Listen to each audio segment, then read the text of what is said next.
What's up, everybody, and welcome to the Chop Shop here on DraftKings / RotoGrinders. I'm your host, Head Chopper, and what I'm here to do is go over some tournament strategy here. Look at some guys in some different price ranges that I'm willing to fade tonight, and some guys that I'm willing to play in their place. This is based a lot on ownership tonight and potential. So let's get right onto it. So let's start off at the high level. I would suspect that one of the higher owned guys tonight at the upper level of pricing is going to be Russell Westbrook because he typically is. So tonight you're going to get a huge discount on him, down to $11,500. That's enough to drive his ownership through the roof tonight. And while I think he's perfectly acceptable and a fantastic cash game play in tournaments, if I think a guy like this at this price tag is going to be 30, 40% owned, I can fade him because at this price tag, I think you can get away with it. Even though it's cheaper than what it usually is, it's still super expensive. So instead tonight, I'm looking to save a little money here.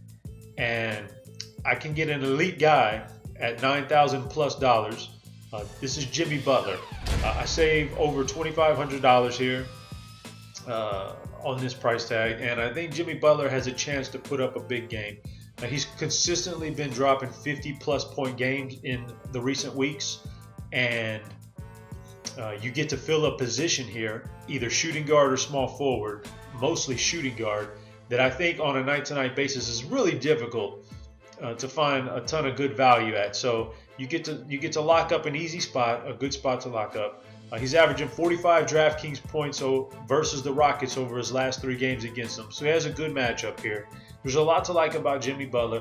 I think he could put up a game where he drifts off into the low 50s.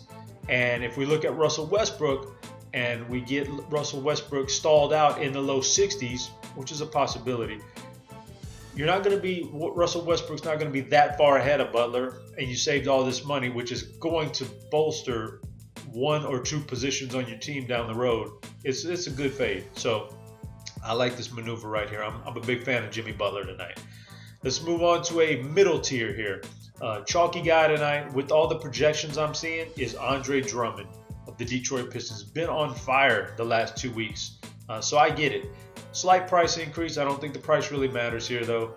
I think that you're looking at the game logs, you're looking at the projections, and that's going to drive a lot of ownership to Andre Drummond tonight.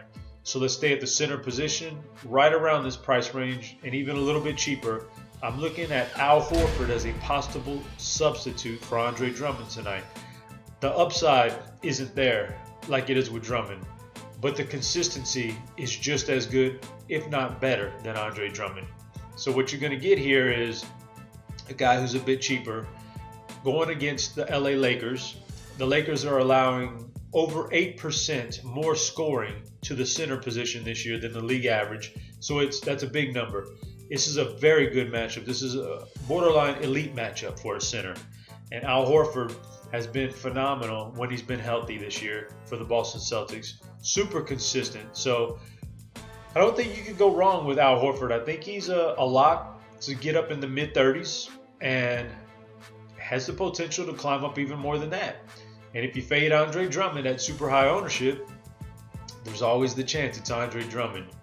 He could get into foul trouble, have a poor game. The opposition could go to foul a Drummond, hack a Drummond, and he could get yanked out of the game, which has been known to happen plenty of times in the past, and thus he can have a bad game, a poor game. There's a lot of different avenues in which Al Horford is a much better play than Andre Drummond tonight. So you just hope that plays out when you do this kind of a fade like this. So last but not least, let's go down to a lower level here and find a guy who's a little bit cheaper and a guy you can sub in there. High ownership tonight, I think Victor Oladipo at $5,200 in this price range is going to draw a lot of ownership, namely because this price tag just doesn't match his minutes and his role with the team. So I think a lot of people are looking at that. As of right now, there's not a ton of savings out there. There's not a super big injury that's going to drive a minimum salary player on your roster. So you're already kind of scrapping for as much value as you can. Well, you get a starting shooting guard like Oladipo for only $5,200. It's going to boost up the ownership on him. So instead, I'm going to go $600 higher here, and I'm going to go with Seth Curry. I think Oladipo draws most of the ownership here, and Seth Curry kind of hangs back in the wings with a little bit of a price increase and doesn't draw that ownership. But man, has he been good lately? Listen, 34.9 DraftKings points per game in his last 5 games. He's been on fire with the injuries to the Dallas backcourt.